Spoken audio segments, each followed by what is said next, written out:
каком стиле выбрать двери. Дверь может выглядеть эффектно и дополнить интерьер. Но при выборе учитывайте, в каком стиле выполнен ремонт в вашем квартире или доме. Если опыта в дизайне и декорировании немного, можно выбрать белые двери с гладким полотном. Они впишутся в любой светлый интерьер.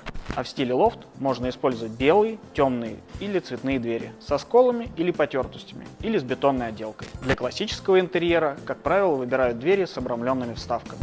Мы установим вам любую дверь. Просто напишите в директ.